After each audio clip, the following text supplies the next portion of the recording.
Assalamualaikum warahmatullahi wabarakatuh.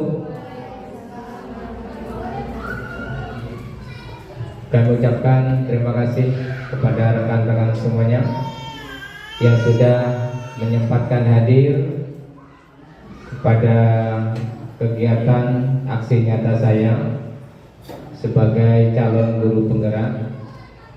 Dalam aksi nyata ini saya akan ingin berbagi pemahaman kepada rekan-rekan semua dari modul 1.4 tentang budaya positif. Namun sebelum kita memulai pada materi aksi nyata saya yang ingin saya sampaikan, marilah kita sejenak berdiri untuk menyanyikan lagu kebangsaan kita, yaitu lagu Indonesia Raya. Dimohon untuk rekan-rekan silakan berdiri.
Dalam rekan-rekan semuanya, sebelum kita memulai, alangkah baiknya kita refresh dulu, biar otot-otot kita nggak tegang, biar kita menjadi semangat meskipun ruangannya kita ini terlalu dingin ya. Jadi di sini saya akan mengadakan ice breathing sedikit untuk rekan-rekan semuanya. Jadi nanti untuk rekan-rekan yang bapak-bapaknya ini nanti cukup bertiga, karena nggak mungkin akan kita gabung dengan yang ibu-ibunya. Jadi nanti setiap kelompok ini terdiri dari 4 orang. Jadi nanti silakan berhitung. Setelah itu setiap angka yang disebutkan maka itu menjadi kelompok masing-masing. Untuk yang membawa anak tidak usah ikut-ikutan ya, nanti takutnya kasihan mengganggu. Baiklah, kita mulai dari Umi Halim, silakan untuk berhitung. 2, 3, 4, 1, 2, 3, 4, 1, 2, 3, 4. Sekarang silakan maju ke depan sesuai dengan nomor disebutkan kelompoknya. Tadi ada 1, 2, 3, 4, 1, 2, 3, 4, 1, 2, 3, 4. Ininya cuma ada 4, berarti kita buat 5, 5. Kita ulangi lagi, Abi sampai 5. Ternyata ini kurang. Mulai berhitung dari Umi Halim. 5, 1, 1, 2, 3, 4, 5. Cukup. Nanti bapak-bapaknya 3 orang, gitu ya. Karena Bapak-bapaknya cuma ada 3 orang. Silakan Abi dan Umi untuk baris di sini. Kelompok 1, kelompok 2, kelompok 3 dan kelompok 4. Ya. Kan 4 kelompok cuma. Iya, maksudnya setiap kelompok ada 5 orang gitu. Iya, kelompok 1, 2, 3, 4 kecuali bapak-bapaknya. Silakan, waktunya nggak lama ya.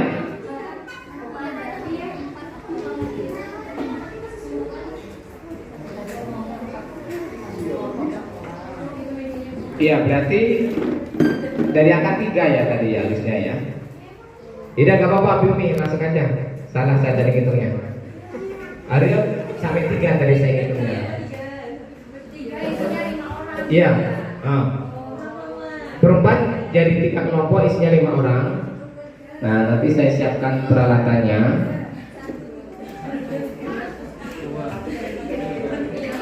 Ya ini harusnya pakai bola, tapi nggak ada bolanya tadi.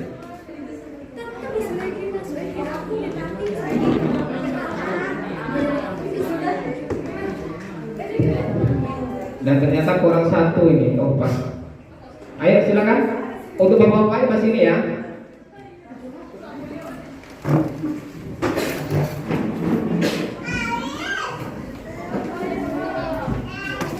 Jadi ice breakingnya ini mudah. Nanti setiap kelompok itu akan ada pemandu, akan ada pelaksana dan ada pengarah. Umika minta tolong penutupnya disiapkan. Silakan Abi Umi dijadikan satu anggotanya paling depan. Oke ya, paling depan kita ice breaking dulu. Ya, dibuat yang ibu-ibunya 3 kelompok saja, 3 kelompok. Yang bapak-bapaknya 3 kelompok. Oke. Instruksinya adalah nanti setiap kelompok akan memindahkan Lego ini ke tempat yang sudah kita sepakati tanpa boleh tertukar. Kemudian barisan paling depan ditutup matanya. Jadi yang belakang mengarahkan, nggak boleh pakai suara. Mau pakai tendangan, mau pakai pukulan, mau pakai gel-gel ya. Yang penting ini punya kelompok 1, yang ini punya kelompok 2, dan yang ini punya kelompok 3. Jadi nanti Lego ini silakan dipindahkan ke tempat yang sudah disiapkan untuk masing-masing kelompok dan tak boleh bertukar. Kita sepakati ya, karena ruang kita disempit. Untuk kelompok yang bapak-bapak di sini, kelompoknya Umi Nurjana di depannya Umi Indri, kelompoknya Umi Iga di sini, dan kelompoknya Umi Sinta di sana. Silakan ditutup matanya untuk peserta yang paling depan. Jadi matanya ditutup, nanti rekannya yang mengarahkan. Iya. Jadi nanti kalian yang pindahkan, cuma nggak boleh ada instruksi sebelah kanan, sebelah kiri nggak boleh. Harus gerak-gerakan. Terserah gimana caranya. Kalian kasih kode. Kalau ngambil bagaimana, kalau sebelah kiri bagaimana, kalau sebelah kanan bagaimana. Jadi tidak ada namanya berbicara dalam mengambil ini ya, mengambil apa namanya, mengambil legonya.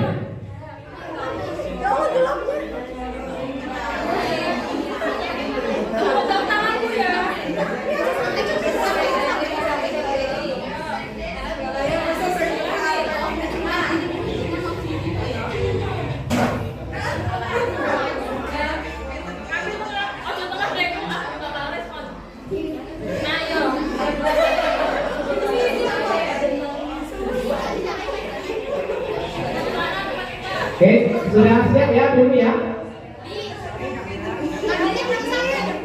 Oke, ini kelompok 1, kelompoknya bapak-bapaknya. kelompoknya Umi Nurjana, kelompoknya Umi Iga, dan kelompoknya Umi Sinta. Ingat, jangan sampai ketukar, karena kalau ketukar nanti berarti poinnya berkurang. Iya, ngambilnya satu-satu ditaruh disesuaikan dengan teman tadi. Kelompok bapak, kelompoknya Umi Iga, Umi Nurjana, Umi Iga, dan Umi Sinta. Ngambilnya sesuai dengan bola ininya. Ya, silakan pegang pundaknya, silakan memegang pundak kawannya. Pundak kawannya diberikan terlebih dahulu. Iya, mengambil satu ditaruh di sana, kemudian disuruh ke sini lagi, ngambil satu ditaruh di sana sampai selesai. Iya, tapi sesuai kelompoknya masing-masing ya. Apa? Kalau olah disusun. Gak usah disusun, cukup ditaruh. Iya. Sudah. Nah, cuman tempatnya jangan salah. Karena kalau salah nanti takutnya kelompok ini taruhnya di kelompok ini, mana kelompok ini yang ditunjukkan, gitu ya. Oke. Sekarang dimulai ya. Ngambilnya hanya satu-satu, tidak boleh lebih. Ya. Siap ya? Dalam hitungan ketiga semuanya sudah apa namanya itu?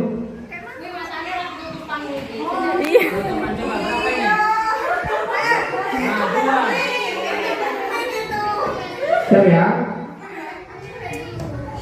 Satu. Oh belum, yang bapaknya masih ada yang belum ini. Dua.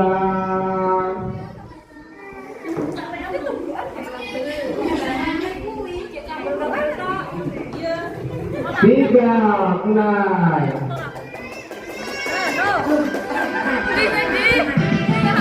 Ayo diarai, kawannya arai.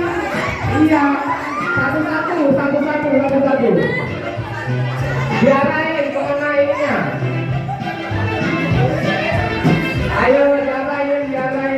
Siapa yang paling cepat? Gak boleh bawa dua ya.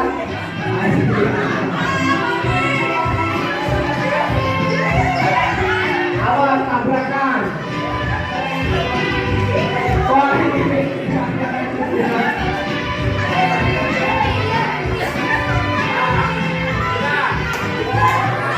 Benar.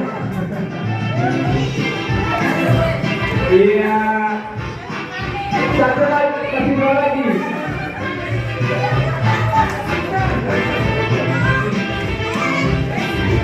Satu lagi punya ini untuk kita ya. Iya, selesai. Silakan duduk kembali. Terima kasih.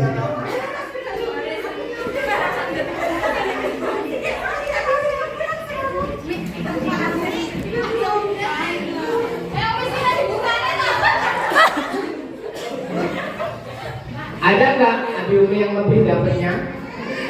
Enggak ya? Oke. Es krimnya ini kalau kita terapkan di sekolah mungkin anak-anak lebih suka ya, karena anak-anak kan senang dengan bermain. Bella,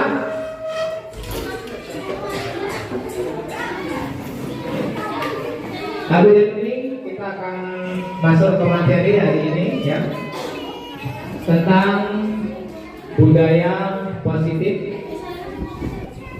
Sebelumnya saya ingin memperkenalkan diri ya. Jadi saya ini merupakan salah satu calon anggota buruh penggerak dan ini masih dalam masa pendidikan. Pendidikannya kurang lebih 6 bulan. Di sini saya ingin mempresentasikan daripada materi saya tentang menyebarkan pemahaman budaya positif.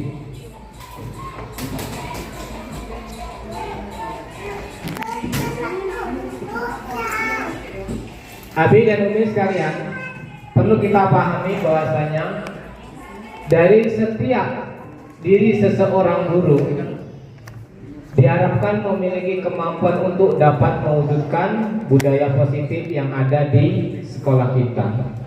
Budaya positif di sekolah dapat diterapkan dengan menerapkan konsep-konsep inti seperti disiplin positif, motivasi perilaku manusia, hukuman dan penghargaan, posisi kontrol restitusi, keyakinan sekolah ataupun keyakinan kelas, dan segitiga restitusi. Dengan diterapkannya budaya positif akan dapat menciptakan lingkungan sekolah yang baik dan menyenangkan. Kurangnya pemahaman dari rekan-rekan guru dapat membuat lingkungan sekolah kurang nyaman, sehingga diperlukan pemahaman lagi tentang budaya positif di sekolah. Selain itu, pembentukan keyakinan sekolah ataupun di kelas juga merupakan salah satu hal yang dapat meningkatkan disiplin bagi setiap individu. Setiap individu ini meliputi kita sebagai seorang pendidik dan individu di setiap murid-murid kita di sekolah kita. Yang mana tentunya kita diharapkan disiplin tersebut tercipta karena adanya motivasi intrinsik, bukan motivasi ekstrinsik.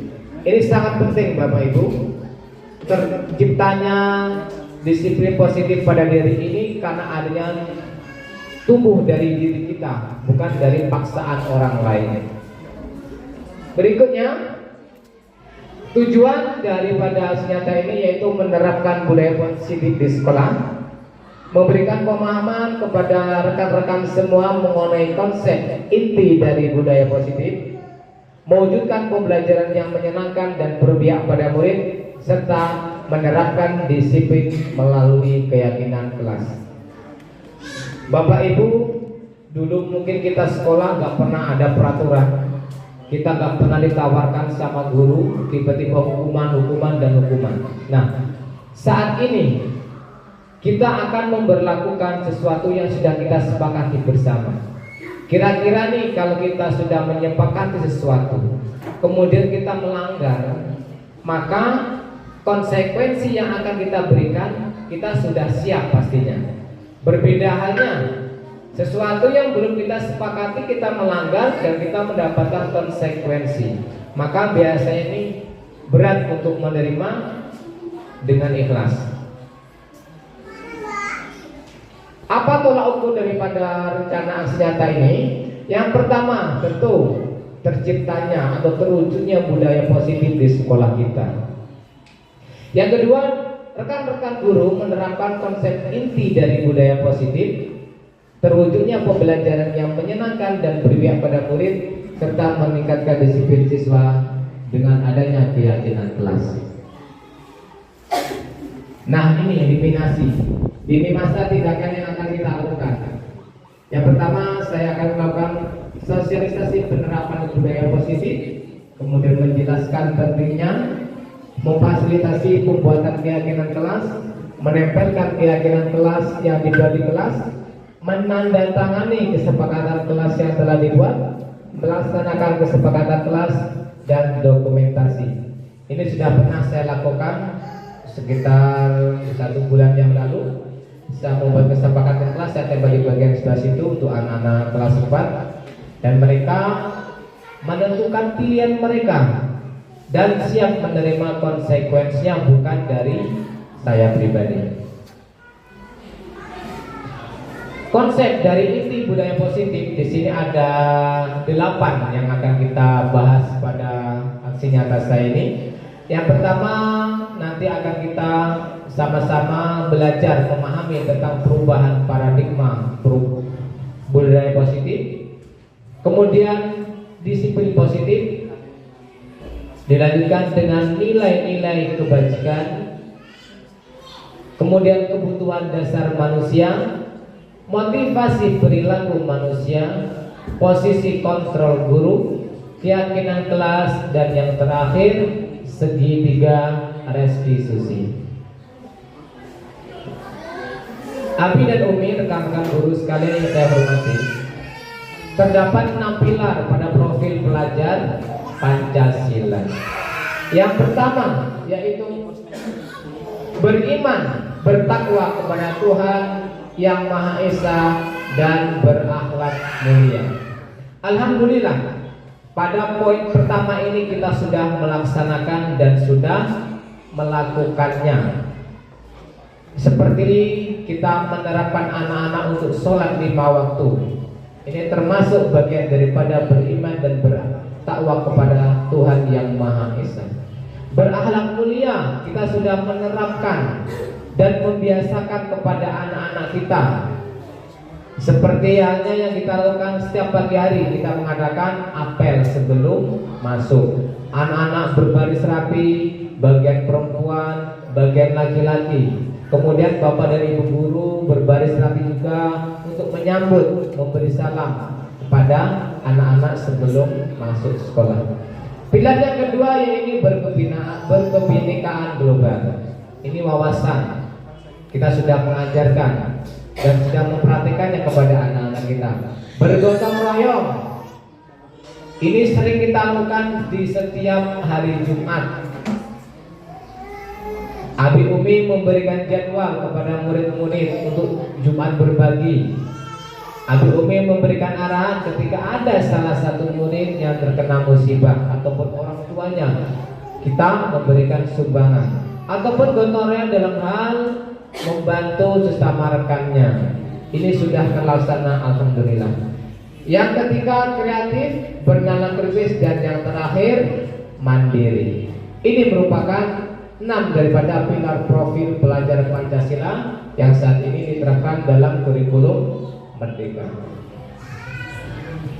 Abi dan Umi, rekan-rekan guru sekalian, pembelajaran dengan paradigma baru merupakan pembelajaran yang dirancang berdasarkan prinsip pembelajaran berdiferensiasi atau pembelajaran yang berpusat kepada murid. Sekarang kita kembali lagi.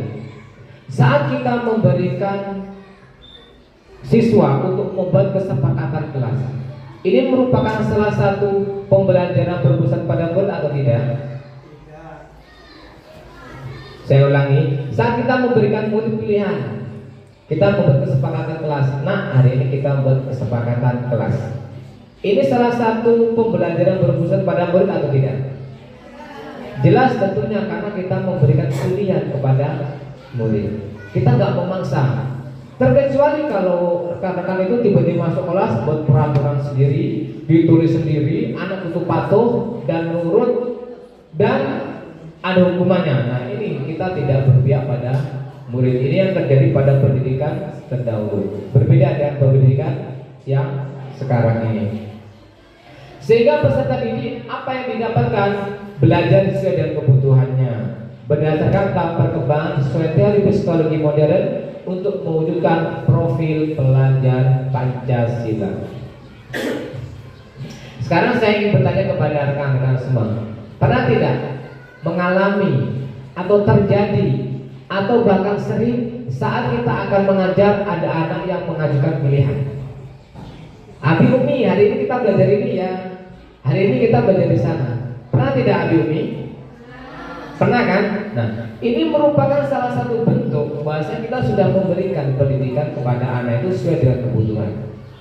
Dalam filosofi pendidikan Ki Hajar Dewantara ada 2 kodrat anak yang tidak bisa kita pisahkan Abi Umi. Yang pertama yaitu kodrat alam. Apa itu kodrat alam? Kodrat alam itu adalah kodrat di mana anak itu tumbuh, tinggal, di mana dia lingkungannya. Di sini anak tidak bisa kita samakan dengan sekolah-sekolah yang lain. Contoh, anak kita di sini mayoritas adalah anak lingkungan pasar. Mereka lebih bebas ketika tidak di sekolah. Kita tidak bisa menyamakan dengan anak-anak yang di lingkungan perkotaan. Sekolah kita ini lingkungannya lingkungan persawahan. Kira-kira kalau kita nyuruh anak membawa sampah, membawa perahu untuk praktek, ini tidak akan terrealisasi. Tapi kalau kita menyuruh anak-anak untuk membawa alat pertanian, membawa tumbuh-tumbuhan, menanam, hingga menghasilkan panen, ini akan bisa kita laksanakan. Kemudian apa yang menurut Yanca Diwantara yang filosofi yang kedua tentang siswa itu yang kedua yaitu kodrat zaman. Sekarang kita memasuki zaman modern atau 4.0 ya. Yang mana zaman ini kita berada pada puncaknya kemajuan ilmu teknologi. Kira-kira nih kalau kita sebagai guru, kita setiap hari mengajar itu menggunakan ceramah dan nulis. Anak-anak senang apa tidak Bapak Ibu? Pasti merasa jenuh dan bosan, ingin yang lain. Nah, dengan keadaan zaman yang berubah, kita harus mengikuti. Salah satunya apa? Kita memanfaatkan media ilmu teknologi yang sudah ada di sekolah kita. Kenapa demikian? Dengan kita memanfaatkan yang seperti itu, ini menjadi sumber wawasan yang luas bagi siswa dan pemahaman-pemahaman yang tidak didapatkan di dalam kelas. Misalnya, rekan-rekan guru ini lagi mengajar tentang menari ataupun mengenal tari-tarian yang ada di Nusantara. Kira-kira kalau tidak tersedia dalam buku paket, maka kita bisa mencari sumber yang lain melalui kanal YouTube. Nah, anak-anak akan tertarik ketika kita tampilkan misalnya video ataupun gambar yang ada suaranya. Ini anak-anak lebih antusias dan lebih memudahkan kita untuk mengajar anak-anak di dalam kelas. Mari kita perhatikan miskonsepsi tentang teori kontrol. Ada dua gambar. Yang pertama, ilusi guru mengontrol murid, dan yang kedua, ilusi bahwa kritik dan membuat rasa bersalah mampu menguatkan karakter. Dalam keadaan ini, pernah tidak kita berada di antara keduanya atau hanya salah satunya?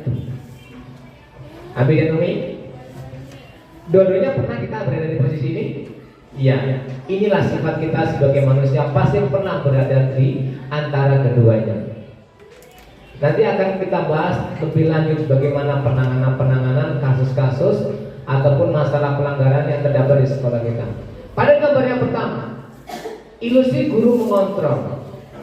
Ilusi bahwa semua penguatan positif, efektif dan bermanfaat. Yang kedua, ilusi bahwa orang dewasa berhak memaksa.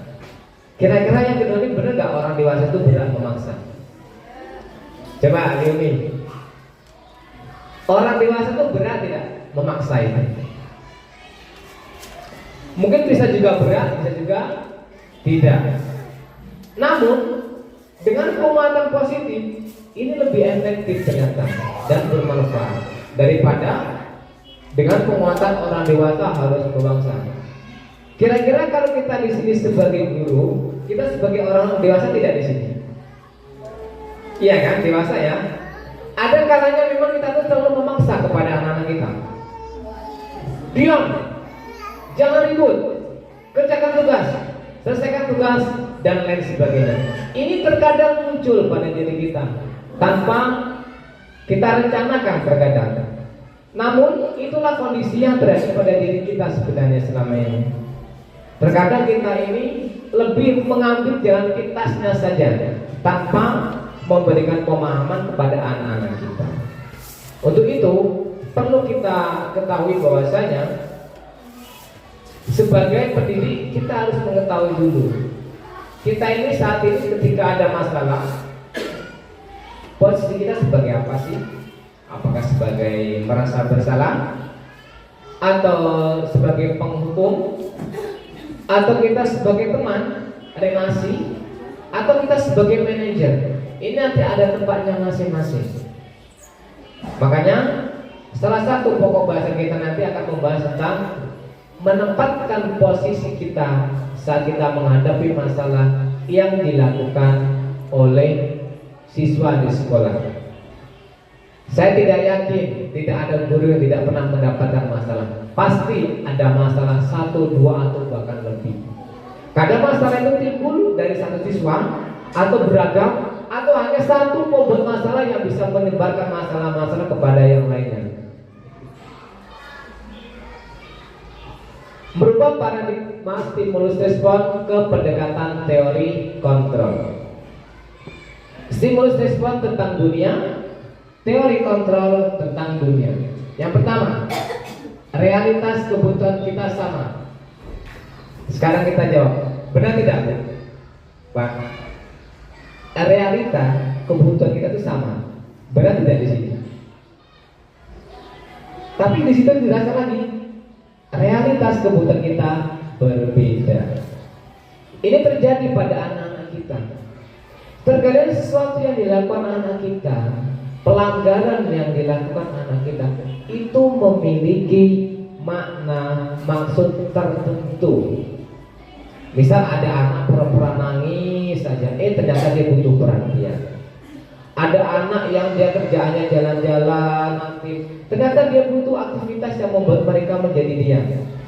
Yang kedua, semua orang melihat hal yang sama, setiap orang memiliki gambaran berbeda. Kita mencoba mengubah orang agar berpandang sama dengan kita berusaha memahami pada orang lain tentang dunia. Ada kalanya kita tuh mencoba mengubah orang ya agar sama dengan sama dengan pemikiran kita. Cuman ada kalanya juga kita itu berusaha memahami pandangan orang lain tentang dunia. Misalnya seperti ini. Kita menginginkan sesuatu, guru itu harus datang tepat waktu tanpa adanya yang terlambat. Ini harapan kita semua sama. Akan tetapi kita juga tidak bisa memaksakan. Dengan kondisi finansial guru, kita menginginkan semua guru itu membawa motor hitam. Kita semua guru itu menggunakan helm dengan warna yang sama. Kita menginginkan semua guru itu memakai tas yang bermerek sama. Apakah ini bisa kita terapkan? Tidak, karena kebutuhan kita tentu berbeda sebagai seorang pendidik di sekolah. Kemudian selanjutnya yaitu berperilaku buruk dinilai sesuatu kesalahan. Semua perilaku memiliki tujuan. Nah, pasti kita akan memikir seperti itu. Seseorang yang melakukan perilaku buruk pasti dinilai sebagai bentuk kesalahan. Akan tetapi semua perilaku itu ada maksud dan tujuannya. Tidak mungkin tidak ada maksud dan tujuannya. Saya ambilkan contoh. Umi Sinta bulan ini menerima gaji tepat waktu. Semangat ngajar ya. Datang pagi, anak belum datang, kelas sudah bersih, ya, rapi, semua papan tulis sudah dihapus bersih, meja rapi. Karena ada penyemangatnya tadi, apa? Gajian tepat waktu. Ternyata bulan kedua, 3 bulan gak gajian, lesung aja. Datang tuh cuma duduk, ngasih tugas sudah diam. Ternyata lesunya Umi Sinta ini bukan karena dia malas ngajar, ada maksud dan tujuannya, nggak ada penyemangat. Kok bisa? Setiap hari mengajar membutuhkan bensin untuk kendaraan kita. Kita butuh konsumsi, buku makan dan lain sebagainya. Kita butuh pakai data. Kita membutuhkan yang lain-lain. Maka ini menjadi tujuan. Maksudnya karena apa? Ada kebutuhan yang tidak terpenuhi. Kemudian ada orang lain yang bisa mengontrol saya dan hanya saya bisa mengontrol diri saya. Siapa Abi Umi yang bisa mengontrol kita di sini? Tentu kepala sekolah, tentu ketua yayasan atau pembina yayasan. Dia ada orang yang bisa mengontrol kita, benar tidak? Tentu karena kita bawahannya, kita dikontrol. Ketika kepala sekolah mengatakan Abi dan Umi atau Bapak dan Ibu, jam 10 silakan kumpul di kantor. Kita akan membahas agenda yang akan kita lakukan minggu depan. Maka kita dikontrol tuh kepala sekolah untuk berkumpul. Atau kita dikontrol untuk segera membuat nilai dikumpulkan kepada PJ penanggung jawabnya dan lain sebagainya. Namun sejatinya yang bisa mengontrol diri kita sepenuhnya adalah kita sendiri. Kita yang bisa mampu melakukan mengontrol. Misalnya hari ini mau marah kepada murid karena ribut, tapi kita bisa mengontrol. Tidak mungkin murid ribut ada kawan datang, sabar Umi, sabar, gak usah marah. Ini tidak mungkin. Pasti akan tumbuh secara alamiah pada diri kita. Berikutnya, pemaksaan ada pada saat bujukan gagal, kolaborasi dan konsensus menciptakan pilihan-pilihan yang baru. Berikutnya model berpikir menang kalah, model berpikir menang menang. Nah, ini perbedaannya dulu. Jadi kalau kita berpikir menang kalah, kita akan merasa bangga kalau ada kekurangan yang terlihat daripada orang lain. Tapi kalau kita berpikir menang menang, aku harus bisa membantu guru tersebut bagaimana dia bisa melakukan. Aku harus bisa membantu sekuat saya agar dia bisa melakukan. Misal kita diberikan amanah menjadi sebuah ketua dalam pelaksanaan kegiatan besar. Ternyata di tengah perjalanan kita mengalami kesulitan untuk merancang bagaimana nih kelanjutannya, apa yang harus kita siapkan. Kalau kita berpikir menang kalah, alhamdulillah ketua yang baru ini nggak bisa apa-apa, beridolah, ajur-ajurlah acaranya, agak ngurus, aku nggak akan bantu. Ini kalau kita berpikir menang kalah. Tapi kalau kita berpikir menang-menang, dalam artian kalau sampai kegiatan ini gagal karena ketuanya nggak bisa mengatur dengan baik, maka kita yang malu ibadahnya, seluruh sekolah akan malu. Karena apa? Ini kegiatan penampilan besar, kegiatan besar, acara besar. Tapi kalau saya membantu, gimana caranya nih mempersiapkan, kemudian acara berhasil, berjalan dengan baik dan lancar, maka saya akan mendapatkan kenyamanan di situ. Selanjutnya, sekarang kita masuk pada materi tentang budaya positif, yaitu penerapannya dalam disiplin positif. Kita memahami, rekan-rekan guru sekalian, sesuatu yang positif itu biasanya yang baik, negatif itu sesuatu yang buruk. Dalam hal ini, dalam kegiatan saya berbagi praktik baik kepada rekan-rekan guru sekalian, kita perlu memahami dulu bentuk daripada disiplin itu sendiri. Disiplin ini mengacu pada disiplin dari yang memiliki tanggung jawab terhadap apa yang dilakukannya berdasarkan dengan nilai-nilai yang diyakini. Disiplin positif merupakan salah satu cara penerapan disiplin yang bertujuan untuk menumbuhkan kesadaran peserta didik serta memperdayakan peserta didik tanpa imbalan penghargaan, reward, ancaman ataupun hukuman. Sebagai pendidik, tujuan kita adalah menciptakan peserta didik yang memiliki disiplin diri sehingga mereka berperilaku mengacu pada nilai-nilai kebajikan universal dan memiliki motivasi intrinsik dalam berubah perilaku ke arah yang lebih baik. Sekarang akan kita garis bawahi, yaitu penerapan disiplin yang bertujuan untuk menumbuhkan kesadaran serta memberdayakan peserta didik tanpa imbalan penghargaan. Bayangkan Abiwi, menumbuhkan kesadaran ini sesuatu yang tidak mudah. Menumbuhkan kesadaran pada siswa-siswa kita ini perlu kebiasaan berulang dan terus-menerus tanpa henti. Kenapa demikian? Kalau kesadaran sudah tumbuh pada diri siswa, ini memiliki sifat yang permanen atau sifatnya itu selama-lamanya. Berbeda kalau kita memberikannya itu karena suatu imbalan, iming-iming. Ini nilainya nanti sementara. Contoh halnya, barang siapa yang satu hari mampu menghafalkan Undang-Undang Dasar akan mendapatkan hadiah 1 kotak pensil.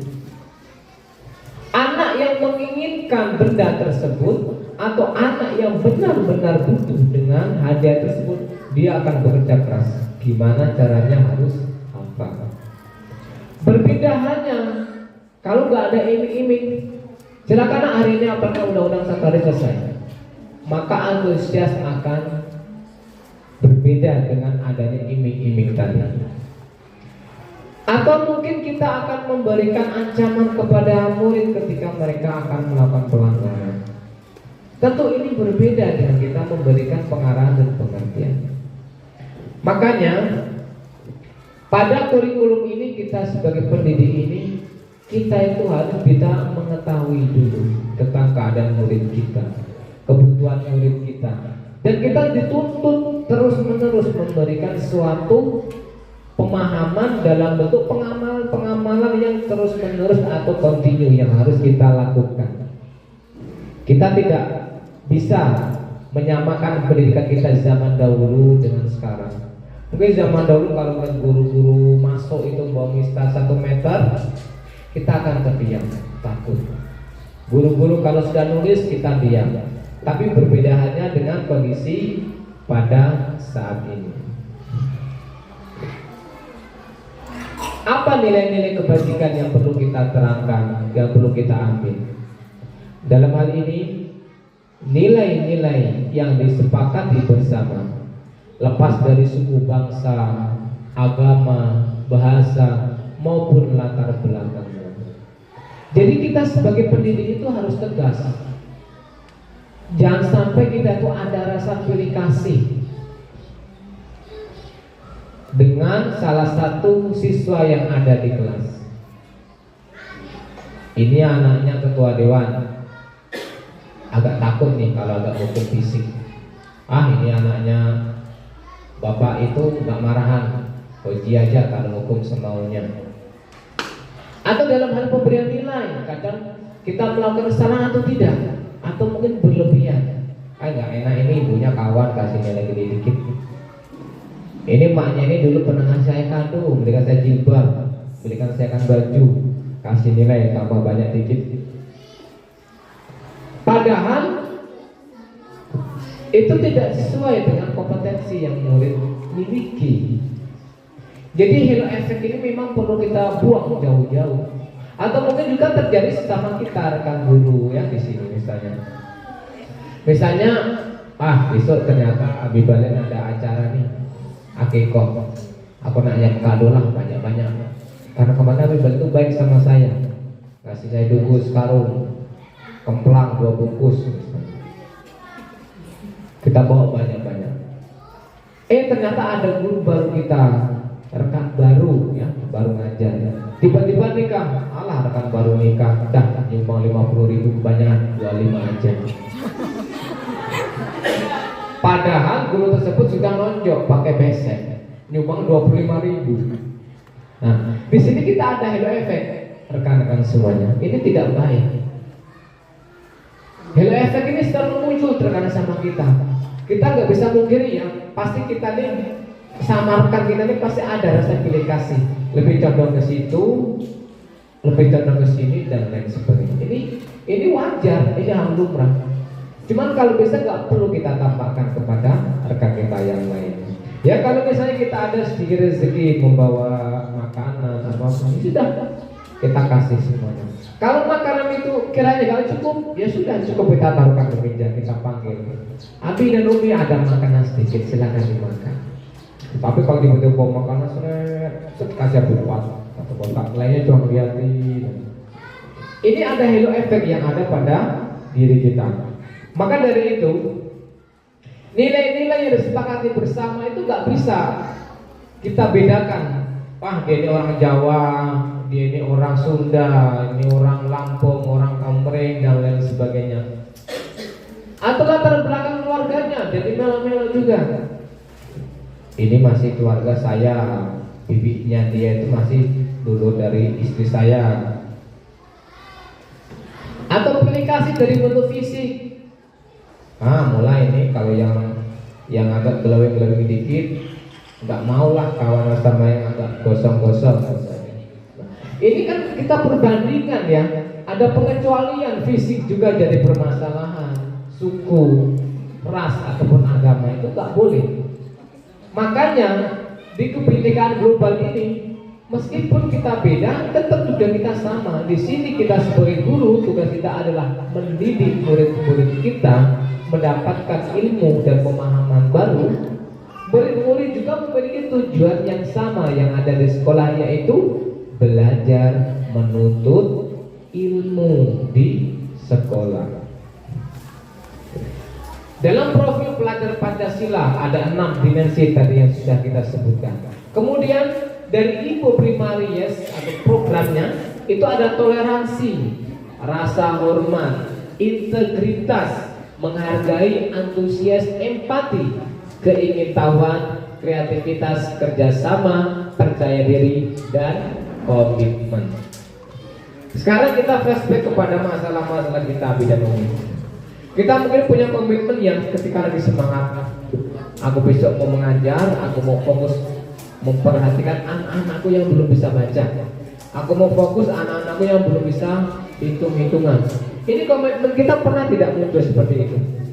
Muncul kan?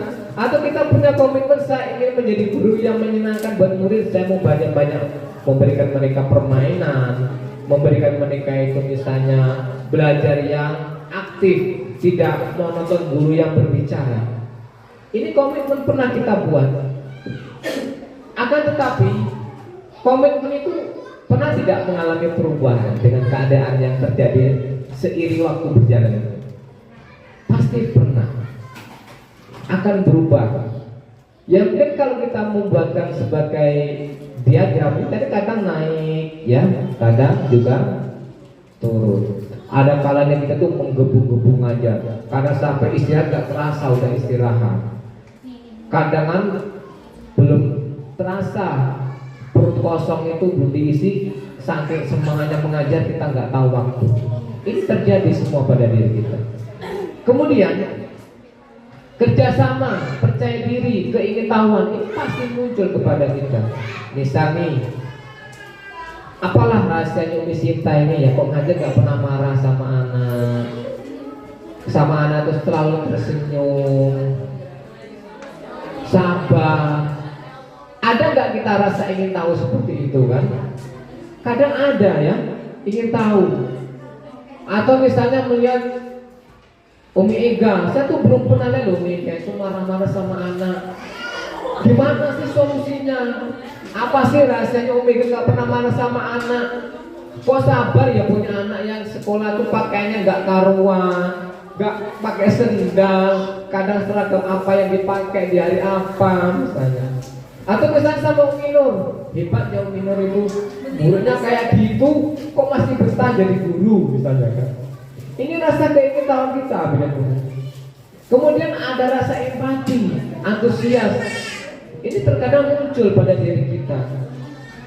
Misalnya kita melihat kita itu lagi terpuruk, sedang ada masalah. Kita ada rasa empati. Ada apa gerangan? Ternyata orang tuanya sedang sakit atau sedang dilanda masalah-masalah yang lainnya. Begitu juga dengan 9 pilar karakter ya. Cinta Tuhan dan segenap ciptaan, kemandirian dan tanggung jawab, kejujuran, amanah, diplomatis, hormat dan santun dermawan, suka menolong, gotong royong, kreatif, percaya diri, dan kedamaian dan kesatuan. Dalam hal ini, dari 3 nilai-nilai kebajikan dan sub-subnya itu, tujuannya adalah menjadikan pribadi kita itu yang memiliki rasa disiplin yang sangat tinggi. Memang kata disiplin ini banyak sekali. Ini juga berlaku di lembaga umum seperti sekolah, perkantoran. Namun juga disiplin itu juga perlu kita terapkan dalam kehidupan kita masing-masing di rumah kita. Pernah nggak rekan-rekan guru sekalian ini membuat rancangan? Nih coba saya tanya nih, pernah nggak ya membuat rancangan agenda? Pernah? Kira-kira agenda yang dirancangkan itu berjalan mulus atau selalu ada kendala? Pasti ada kendala. Ya inilah pentingnya kita untuk terus-menerus membuat atau membiasakan sesuatu itu yang memiliki dampak positif bagi kita. Kami memahami ketika kita sekolah di akhir pekan seperti ini semangatnya luar biasa. Tapi kalau sudah ketemu hari Ahad, sudah malam Senin, ini di otak udah kebayang ya di sekolah ini. Yo aduh besok sudah sekolah. Ketemu itu lagi, ngadepin anak ini lagi, seharian di sekolah. Nah, kondisi-kondisi seperti inilah kita harus bisa mengontrol, ya. Kalau kita tidak mengontrol, kita terbawa suasana, maka khawatirnya kita bisa berubah dalam keadaan-keadaan tertentu.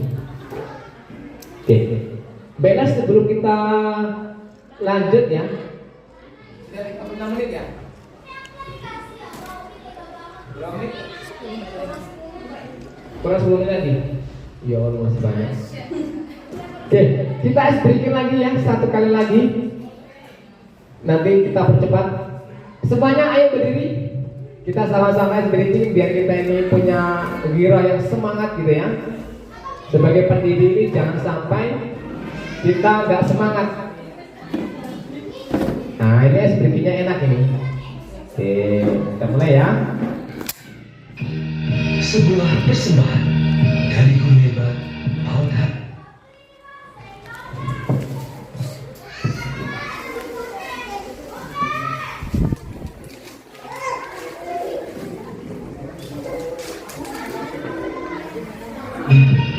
Di bangsa Kabupaten Serang. Sebuah lagu Senam Jalan ke Depan karya Kaji Syawal. Jalan di tempat, pegang pundak dan lakukan halang. Gerakan dekat, gerakan lagi, kita ulang sekali lagi.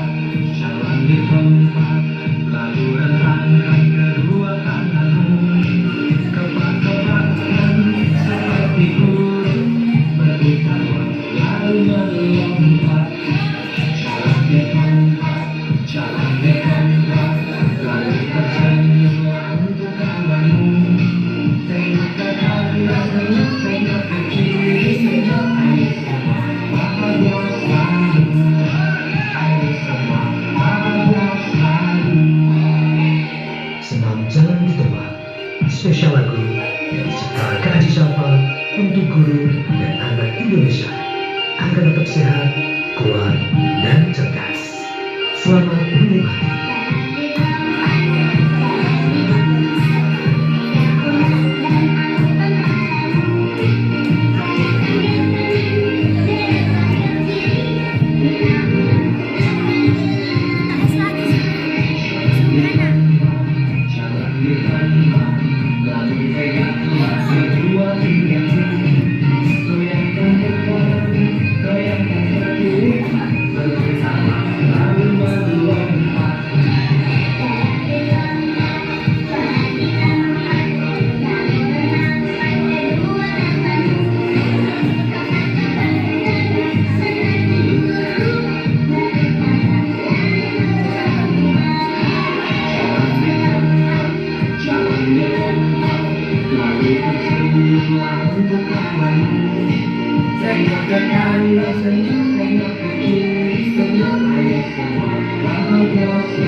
Ya, tidak terasa ya sudah 50 menit, kira baru 15 menit tadi.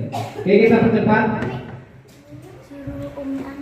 Sekarang kita akan bahas tentang satu kasus yang sering terjadi dan mungkin kita pernah mengalami ya. Contoh kasus, siswa sering tidak mengerjakan PR. Nah, saya kasih waktu 2 menit untuk rekan-rekan untuk menjawab. Saya akan memberikan kertas membagikan sticky note untuk menjawab apa tindakan kita sebagai guru ketika melihat siswa tidak mengerjakan PR yang sudah kita berikan. Saya akan minta tolong dibagikan sticky note-nya satu-satu, boleh bebas warnanya. Saya kasih waktu 1 menit ya untuk menjawab pertanyaan itu. Nanti boleh ditempel di karton yang sudah saya siapkan di depan.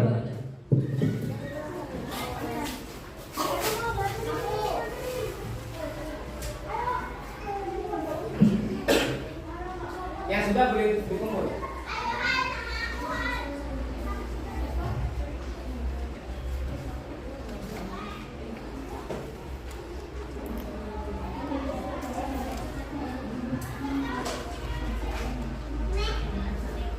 Apa yang akan rekan-rekan semua lakukan ketika ada siswa tidak mengerjakan PR?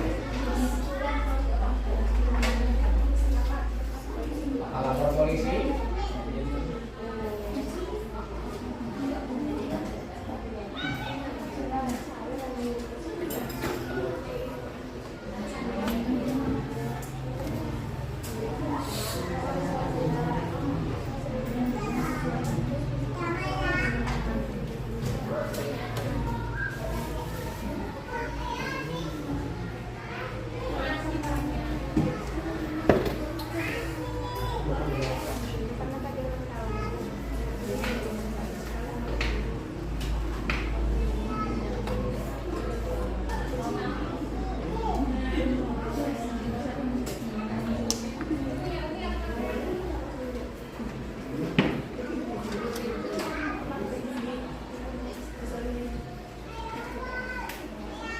Nggak apa-apa, lebih nggak apa-apa.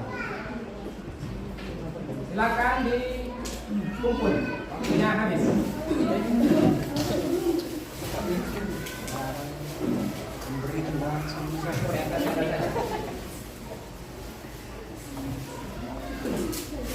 Dari jawaban rekan-rekan semua nanti akan terlihat seperti apa posisi kita.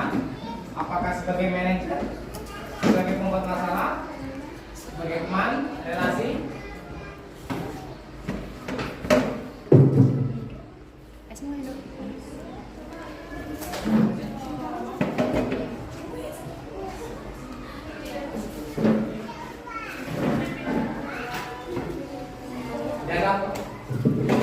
Dan apakah nanti tindakan yang akan dilakukan sebagai guru itu termasuk sebagai penghukum atau termasuk sebagai bentuk konsekuensi atau sebagai penyelesai masalah?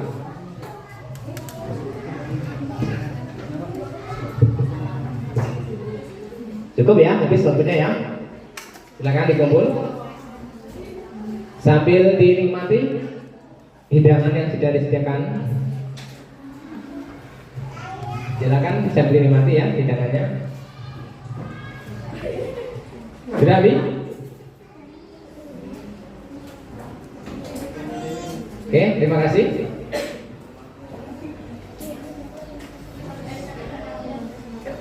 Dari beberapa jawaban yang sudah dituliskan oleh rekan-rekan, ada yang menyatakan terlebih dahulu kenapa sering tidak mengerjakan PR. Nah, bagus.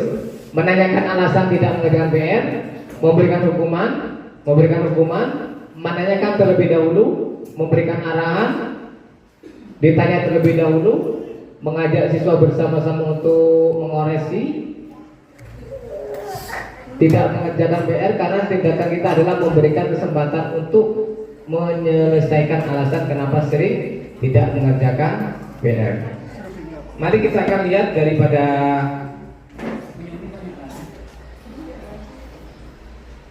perbandingannya di sini.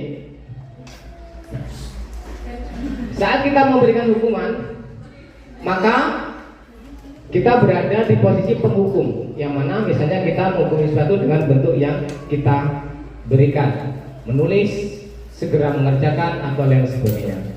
Kalau konsekuensi, ini berarti sudah ada kesepakatan sebelumnya. Apa konsekuensinya kalau nggak mengerjakan tugas? Misalnya langsung dikerjakan ataupun sebagainya. Atau restitusi, nah ini tingkatan yang tinggi rekan-rekan semua. Tadi ada yang menjawab seperti ini, menanyakan keyakinan kelas, membantu solusi masalah, guru terbuka dan menghormati dirinya dan orang lain. Ini sudah ada. Berarti sudah ada.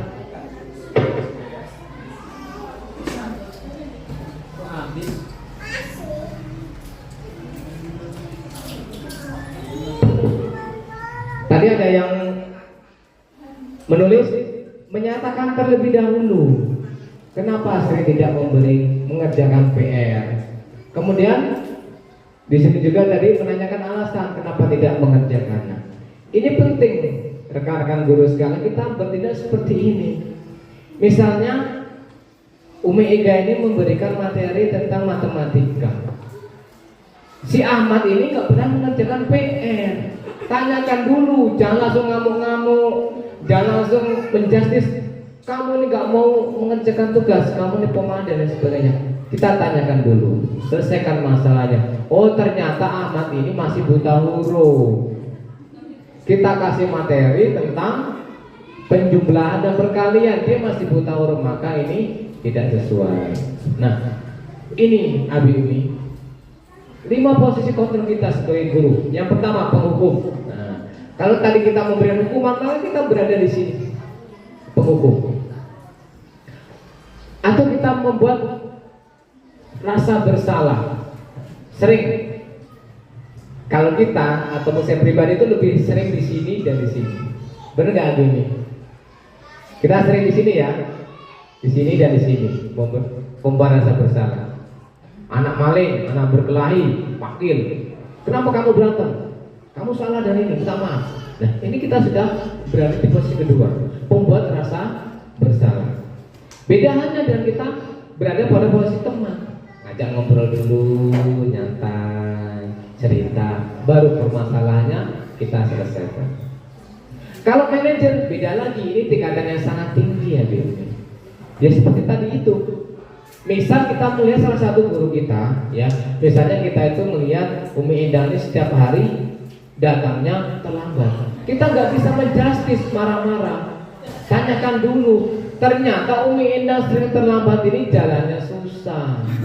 Berangkatnya sudah pagi, nyampe sini masih siang karena jalannya sulit untuk dilalui. Udah lewat hutan, banyak lubang, licin pula, ya. Nah, ini yang perlu kita pahami rekan-rekan guru sekalian. Kita tuh harus selalu berada pada posisi manajer. Misalnya kita melihat anak nggak pakai sepatu, jangan langsung marah dulu. Kita tanya, nah, kamu tahu tidak apa salah satu aturan ketika sekolah? Pakai sepatu, benar kan? Nanti dia akan mengakui. Lantas apa tindakan yang akan melakukan selanjutnya? Pasti dia akan memberikan konsekuensi sendiri tanpa kita ucapkan. Baik Bi atau Mi, saya bisa mau pakai sepatu. Atau misalnya kita melihat anak itu menggunakan sepatu tapi tidak standar, warna-warni. Kan kalau standar Kemendikbud kita, pemerintah kita kan warnanya hitam. Tapi nggak apa-apa ada disebutin bagian bawahnya boleh, tapi tetap hitam. Nah, ini perlu kita bersikap sebagai manajer. Nah, kalau kita langsung hukum, kamu nggak pakai sepatu, kamu seharian belajar di kelas sambil berdiri. Atau kamu pakai sepatu warna lain, silakan kamu kemana-mana nggak boleh pakai sepatu nyeker. Ini kalau di kota malu, kalau di tempat kita yang diinginkan di sini beda gitu ya. Berikutnya. Nah, ini contoh-contoh daripada penerapan 5 posisi kontrol tadi ya, tidak nulis sekalian. Yang pertama penghukum. Sering kita melihat patuhi aturan sekolah, lalu berdiri depan barisan dan lain sebagainya. Ini saya pribadi masih sering melakukan, karena kadang ini merupakan jalan pintas yang paling cepat. Kalau kita menanyakan alasannya, terkadang nggak ketemu juga. Kemudian yang kedua pemantau. Nah, kita mantau dulu anak ini kan, kenapa lah di bocah ini kok tiap hari datang terlambat gitu kan. Kalau udah baris baru datang lari. Kita pantau. Ini terjadi di kelas Om Minur, Regi. Itu saya pantau terus ya, kenapa terlambat? Saya tanya. Ternyata bukan anaknya, adiknya yang sering banget siang. Dia nungguin adiknya, akhirnya dia memang terlambat setiap hari. Kalau kita pasti menilai pertama langsung jadi penghukum, pasti Regi jadi sasaran. Kamu nih setiap balik ke mama terus, rumah kamu cuma di lapangan sini.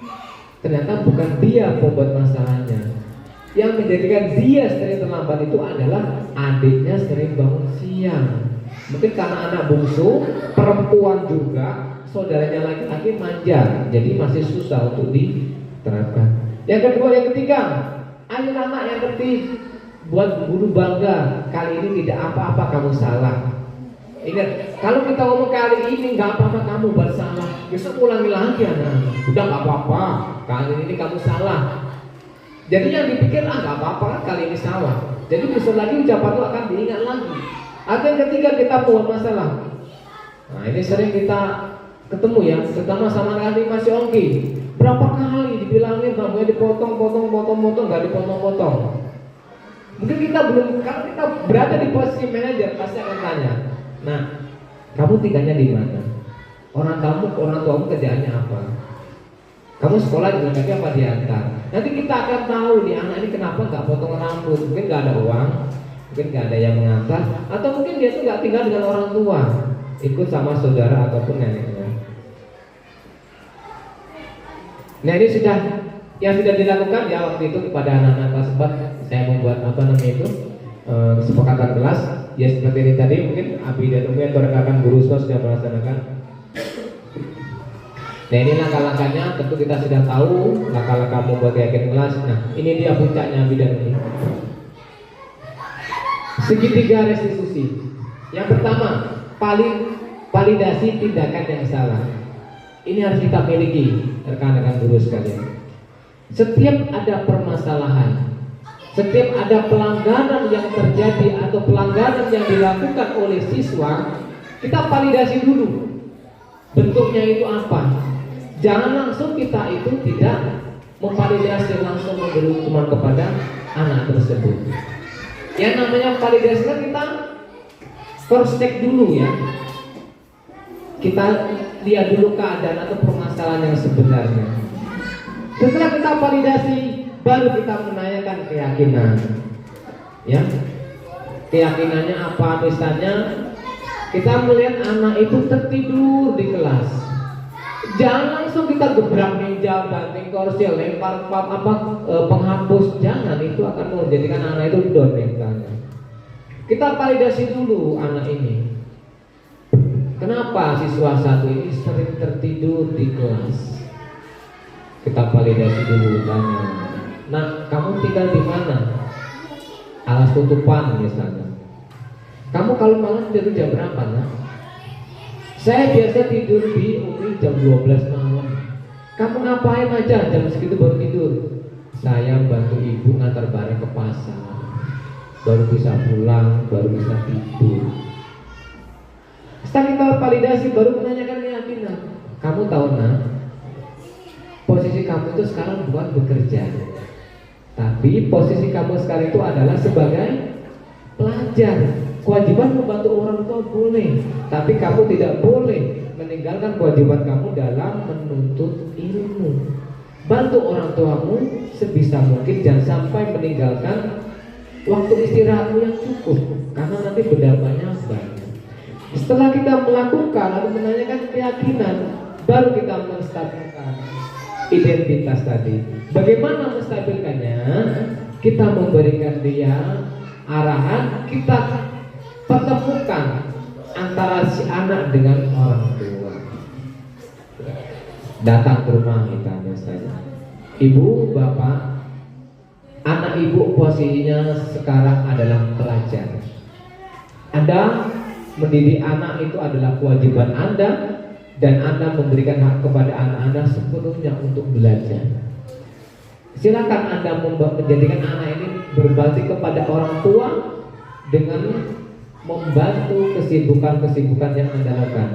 Tapi perlu Anda ingat, anak butuh istirahat agar belajar di kelas tidak terganggu. Maka kita solusinya untuk menstabilkan tadi, kita memberi kesempatan, membuat kesepakatan kepada orang tua. Bagaimana caranya? Pengaturan jadwal. Kalau alasannya membantu mengantar barang di pasar, Berarti anak tersebut disuruh mengantarnya lebih awal daripada waktu biasanya. Nah, dengan tersebut tindakan-tindakan yang akan kita lakukan ini tidak menyinggung anak, tidak menurunkan mental atau semangat anak, namun memberikan dampak yang bagus. Dengan pembiasaan-pembiasaan inilah kita bisa mendidik anak memiliki disiplin-disiplin positif yang baik. Yang terakhir, dengan kita memahami daripada segitiga restitusi ini, maka kita paham, oh selama ini saya ini baru berada di posisi yang mana, atau mungkin saya ini selalu berada di posisi penghukum terus. Saya belum pernah nih berada di posisi manajer misalnya di sini. Atau saya ini hanya berada di posisi pemantau, ngamati, tahu tuh keadaan anak, tapi nggak pernah action. Kebetulan itu dibiarkan aja. Misalnya melihat anak-anak waktu sholat ribut, lari yang sana udah masuk waktu sholat, cuma dipantau, dilihatin aja, nggak masuk waktu sholat. Itu kalau ada guru masuk nggak akan masuk anak-anak, dilihatin aja. Nah, kalau kita sebagai pemantau, ya nanti nggak akan tercipta disiplin positif yang ada di sekolah kita. Tapi kalau kita gerak cepat, 10 menit, 5 menit sebelum masuk sholat, guru sudah ngambil wudhu, masuk ke masjid, keluar, 5 menit lagi masuk waktu zuhur, silakan ambil wudhu. Anak akan segera mengambil wudhu. Beda rekan-rekan guru sekalian, habit anak dengan kita. Kita mungkin sekali dua kali ketika mengetahui posisi kita yang akan kita lakukan, kita akan bisa melaksanakan. Tapi berbeda apabila anak-anak itu tidak kita biasakan. Mudah-mudahan pemahaman praktik baik daripada aksi nyata ini di modul 1.4 budaya positif ini memberikan pencerahan bagi saya sendiri dan memberikan pemahaman baru kepada rekan-rekan semua. Mari kita berkolaborasi, bekerja sama, saling mengingatkan kepada rekan-rekan kita tentang pentingnya penerapan dan pengamalan budaya positif yang ada di sekolah kita. Semoga kita menjadi salah satu pelopor disiplin positif. Anak-anak kita akan mengikuti apa yang telah kita lakukan dan kita menjadikan pendidik atau guru yang selalu membiasakan memberikan pemahaman kepada murid-murid kita. Saya ucapkan terima kasih atas partisipasinya pada hari ini. Hanya Allah yang dapat membalas semuanya. Saya tutup akhir kalam. Wabillahi taufiq wal hidayah. Wassalamualaikum warahmatullahi wabarakatuh.